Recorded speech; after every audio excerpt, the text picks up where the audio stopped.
മറ്റൊരു അപകട വാർത്തയിലേക്ക്. കോട്ടയം ഇല്ലിക്കൽ കല്ല് കണ്ട് തിരികെ വന്ന വിനോദസഞ്ചാരികൾ സഞ്ചരിച്ച ട്രാവലർ അപകടത്തിൽപ്പെട്ട് 7 പേർക്ക് പരിക്കേറ്റു. പോണ്ടിച്ചേരി കാരക്കൽ സ്വദേശികൾ സഞ്ചരിച്ച ട്രാവലറാണ് അപകടത്തിൽപ്പെട്ടത്. ഷിനോജ് വിവരങ്ങളുമായി ചേരുന്നുണ്ട്. ഷിനോജ്, ഏത് ഭാഗത്ത് വെച്ചാണ് ഈ അപകടമുണ്ടായത്? എങ്ങനെയാണ് സംഭവിച്ചത്? പൂജ, പോണ്ടിച്ചേരി കാരക്കൽ സ്വദേശികൾ സഞ്ചരിച്ച ട്രാവലറാണ് ഈ അപകടത്തിൽപ്പെട്ടത്. ഇവർ ഇല്ലിക്കൽ കല്ല് കണ്ട് തിരികെ വരുമ്പോഴാണ് ഈ അപകടമുണ്ടാകുന്നത്. ഒരിക്കൽ ഈ വാഹനത്തിന്റെ ബ്രേക്ക് നഷ്ടപ്പെട്ട് തുടർന്ന് വാഹനം ഈ റോഡരികിൽ നിർത്തിയിട്ടിരിക്കുകയായിരുന്നു. എന്നിട്ട് വീണ്ടും വാഹനം മുന്നോട്ടെടുക്കാൻ ശ്രമിക്കുന്നതിനിടയിൽ നിയന്ത്രണം നഷ്ടമായി മേലടുക്കം ഭാഗത്ത് വെച്ച് കയ്യാലയിൽ നിയന്ത്രണം നഷ്ടപ്പെട്ട് കയ്യാലയിൽ ഇടിക്കുകയായിരുന്നു. അങ്ങനെയാണ് ഈ അപകടം ഉണ്ടാകുന്നത്.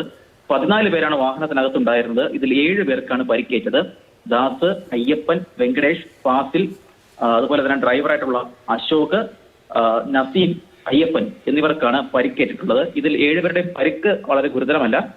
ഈ 7 പേരെയും നിലവിൽ ചെറുപ്പുങ്കലുള്ള സ്വകാര്യ ആശുപത്രിയിലേക്ക് മാറ്റിയിട്ടുണ്ട്. ശരി, ഷിനോജാണ് വിവരങ്ങൾ നൽകിയത്.